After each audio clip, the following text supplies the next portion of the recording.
चुनाव आयोग का दायित्व चुनाव कराना है, निष्पक्ष चुनाव कराना है, ना कि किसी पार्टी का प्रकोष्ठ बनके किसी पार्टी के लिए काम करना है। जो बीजेपी देगी वोटर लिस्ट, उसी वोटर लिस्ट पे जो है चुनाव आयोग चुनाव कराएगी। भगवान भरोसे बिहार चल रहा है। देखिए, बड़ी आश्चर्य की बात है कि अचानक से मानसून सत्र के पहले दिन तो उन्होंने बहुत ठीक ठाक चलाया था और अचानक से रात में ये सूचना मिली कि उन्होंने इस्तीफा दे दिया है। अब दिया गया है कि लिया गया है, ये सवाल खड़ा होता है। अगर अचानक से स्वास्थ्य बिगड़ा है तो उसी समय इस्तीफा देने की तो बात हो नहीं सकती है। और पहले भी आप देखिएगा कि अगर स्वास्थ्य ठीक नहीं था तो सत्र पहले चालू होने से पहले भी वो दे सकते थे इस्तीफा।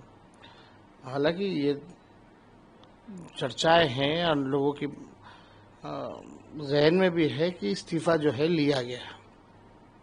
अब क्या कारण है क्या नहीं कारण है ये तो वही बेहतर बता सकते हैं, लेकिन हमने तो कल पूरा उनका देखा, वो तो स्वस्थ लग रहे थे और पूरा हाउस उन्होंने चलाया है। अगर ऐसी कोई बात आती तो वो सदन में भी रख सकते थे। अब सवाल ये उठ रहा है कि अब आज बिहार में सदन में असेंबली में बिहार के कई एमएलए ने कहा कि नीतीश जी को भी अब उपराष्ट्रपति बना दिया जाएगा। आपको लगता है कि वो बनने की स्थिति में? देखिए, मुख्यमंत्री जी अचेत अवस्था में हैं, उनकी सेहत को लेकर के खबरें भी आ रही हैं, लोग फिजिकल तौर पे देखते भी हैं। अगर धनखड़ जी इस्तीफा दे सकते हैं तो लोग अब ये सवाल खड़ा कर रहे हैं, तो बीजेपी जो है आखिर क्या मजबूरी है कि नीतीश कुमार जी को भी अगला मुख्यमंत्री का चेहरा जो है चुनाव तक ही, नेतृत्व तक ही बनाएंगे। हमको लगता है कि जो धनखड़ जी के साथ हुआ वो बिहार चुनाव के बाद जो है माननीय मुख्यमंत्री नीतीश कुमार जी के साथ भी वही काम जो है होगा।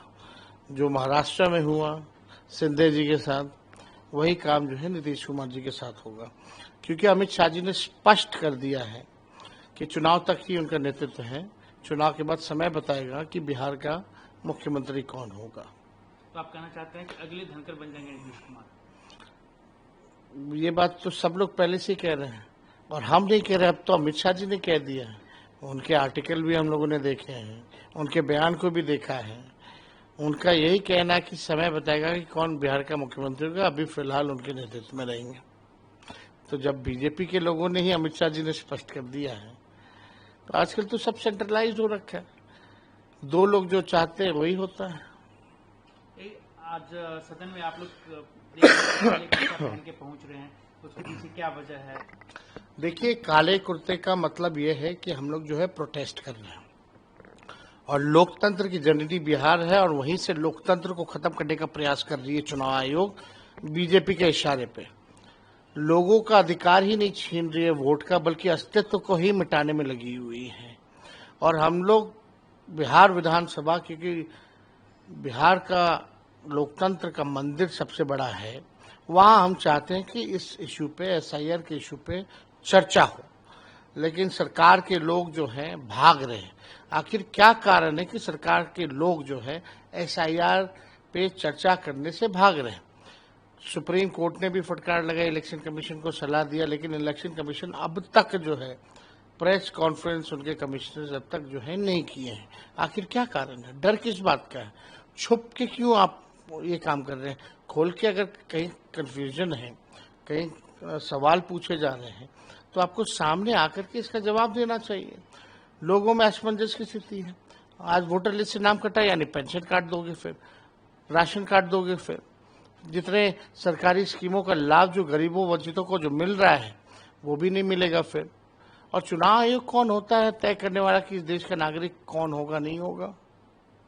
उनका काम है प्रॉपर न्यायपूर्ण जो है चुनाव कराना, वोटर जोड़ने का काम उनको करना है। अगर कोई संदेह है, कोई आपत्ति थी, तो आप फरवरी में आपने नया लिस्ट क्यों जारी किया? और इसी वोटर लिस्ट से कई बार जो है चुनाव हो रखा है।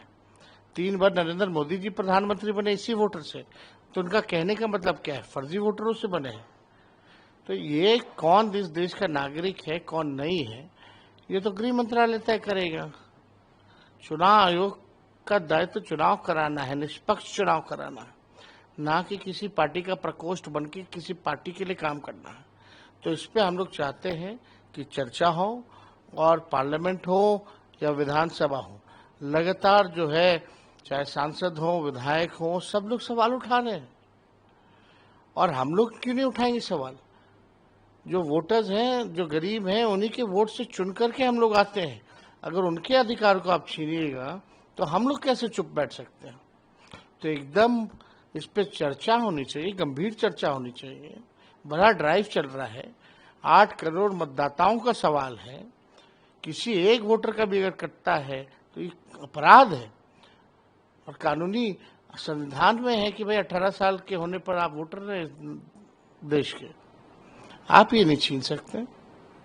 लेकिन दिक्कतें क्या आ रही है, क्यों नहीं चर्चा होने दे रही है? और एक चीज और इसमें है कि आप लोगों को पता चला किसके वोट काटे जा रहे हैं, क्योंकि बहुत लोगों का तो छटनी हो चुका है। देखिए, हमको जहाँ तक जानकारी है कि 12 से 15% जो वोटर लिस्ट में जो नाम है ये लोग काटने की तैयारी में है। सबको पता है कि आपका मजबूत बूथ कौन सा है, किसका कमजोर बूथ है। आजकल तो सारा डेटा है, हमारे पास भी है, तो स्वाभाविक रूप से भाजपा के पास भी होगा।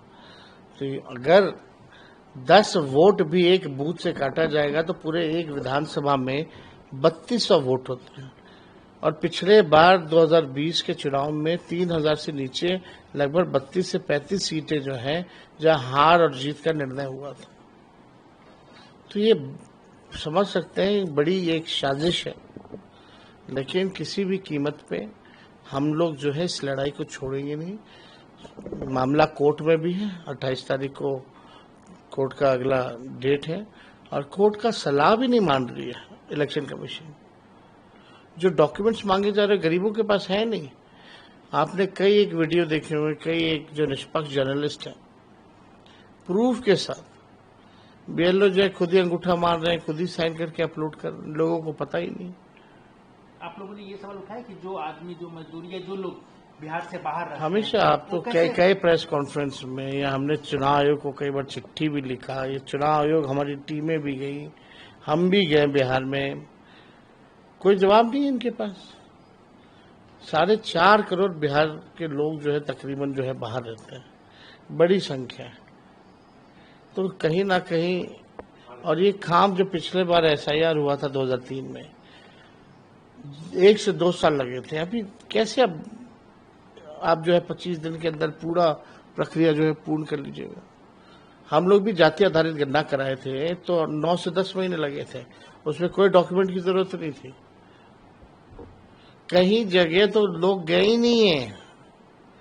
कितना बड़ा फर्जीवाड़ा चल रहा है केवल टारगेट पूरा करने के लिए, बहुत ही शर्मनाक बात है ये। तो चुनाव में इसी से जीत और हार लिपापोती कर रही है, आई वॉश है। अब तो ऐसा लग रहा है ये आई वॉश है, जो बीजेपी देगी वोटर लिस्ट, उसी वोटर लिस्ट पे जो है चुनाव कराएगी। एक और सवाल, बिहार में जिस तरीके से कानून व्यवस्था की हाल है, रोज आए दिन 4-5 मर्डर हो रहे हैं, आज भी हुए हैं, तो कैसे देख रहे हैं इन चीजों को? भगवान भरोसे बिहार चल रहा है। अब सरकार और पुलिस ने पल्ला झाड़ रहा है कि हम आपकी सुरक्षा की जिम्मेवारी नहीं ले सकते। कई पुलिस अधिकारियों ने भी ये बयान बेतुका दिए हैं, कई सरकार में बैठे लोग जो है बेतुका बयान देते हैं। लगातार अपराध हो रहा है, गोलियां चल रही हैं, कहीं सुनवाई नहीं, कहीं कार्रवाई नहीं, हाहाकार मचा है, लोग डरे और सहमे हैं बिहार के लोग। घर अब आपका सुरक्षित नहीं है, अस्पताल सुरक्षित नहीं है, आपका दुकान सुरक्षित नहीं है, सड़क सुरक्षित नहीं है, स्कूल कॉलेज सुरक्षित नहीं है। कहाँ गोलियां नहीं चल रही है? मेरे घर के बाहर अगर गोलियां चल रही है, जो आप समझ जाइए कि जो सबसे बिहार में सुरक्षित जगह है, अब तक अपराधी नहीं पकड़ा गया, तो आप समझ सकते हैं कि क्या स्थिति है बिहार की। मुख्यमंत्री अचेत अवस्था में, ना प्रधानमंत्री कुछ बोलते हैं, मीडिया से इंटरैक्ट करते हैं, ना हमारे मुख्यमंत्री इंटरैक्ट करते हैं। जवाबदेही किसी की होनी चाहिए ना। यहाँ जवाबदेही कोई लेने को तैयार नहीं, केवल अपनी कुर्सी की चिंता है, केवल भ्रष्टाचार, पैसा कमाने में लोग लगे हुए हैं, बिहार के खजाने को लूटने में लगे हुए हैं लोग। कल आपने कई ट्वीट किया कि एनडीए की बैठक में आपस में सब उलझ गए, आखिर क्यों, ऐसा क्यों हो रहा है? वो तो सब लोगों को पता है, सार्वजनिक चीजें हैं यहाँ, ऐसा हो ही रहा है। तो एनडीए में सब कुछ ठीक थोड़ी है। एनडीए में बहुत तरह के, बीजेपी में कई गुट हैं। इन लोगों का तो केवल बिहार की चिंता नहीं, बिहार के लोगों की चिंता नहीं, ये लोग केवल अपनी अपनी चिंता में लगे हुए हैं। इनको कोई लेना देना नहीं बिहार के विकास और बिहारियों की तरक्की से। इनको बस अपनी तरक्की पसंद है और एक दूसरे को भ्रष्टाचारी कह रहे हैं। एक मंत्री दूसरे मंत्री को बोल रहे तुमने इतना लूट लिया, दूसरा मंत्री बोलते तुमने इतना लूट लिया। आप समझ सकते क्या स्थिति है। अब मुख्यमंत्री चुपचाप बैठे हुए हैं। तरस आता है मुख्यमंत्री जी पर।